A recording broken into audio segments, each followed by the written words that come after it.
what's going on, amazing mayhem people? Boy, that's a mouthful, but one you just gotta make happen.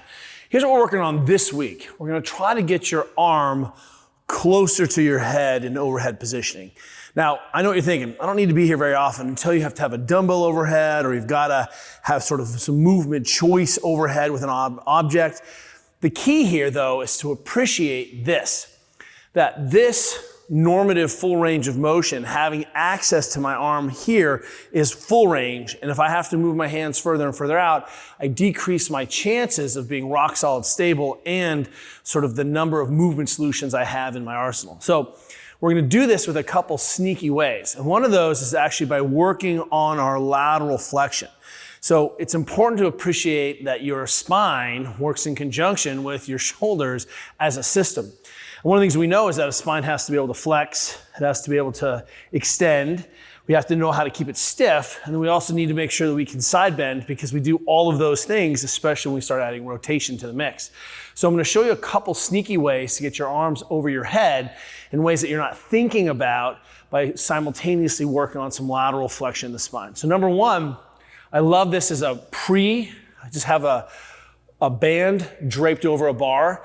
And what I'm gonna do is come back into something that looks like our classic overhead position. Now this looks like downward dog. You can kind of imagine that I'm in a downward dog position. But from this position, I can start to lean to the side and let one hand get dragged over my body.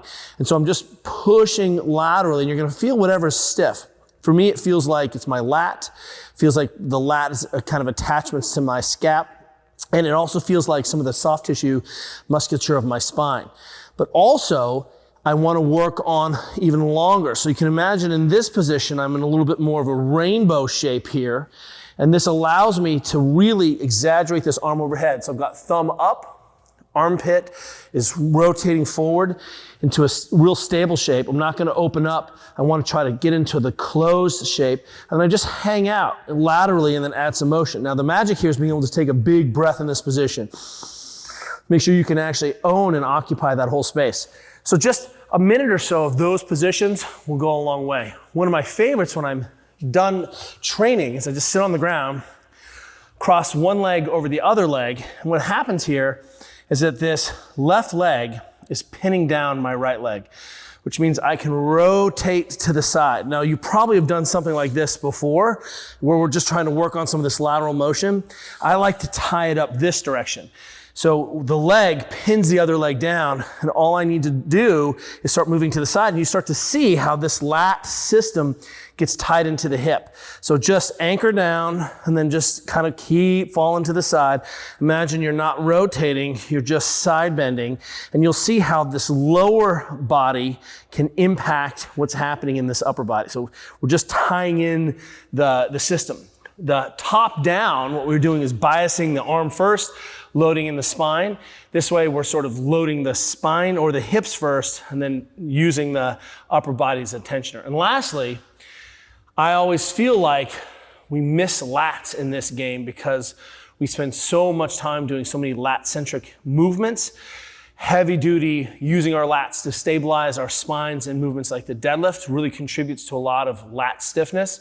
So getting comfortable in a position on a roller, and this will be in front of the evening, spend 5 minutes tonight or this week making some circles. So figure eights are what we like to do. I traction one direction, make a lat pile, come up and over, and then I traction the other direction.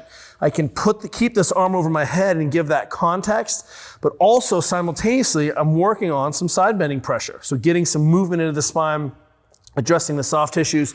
And what you'll find is suddenly, miraculously, well, you have more agency and overhead positioning without just doing more overhead positioning. So sneaky ways back into restoring normal function. We'll see you next week.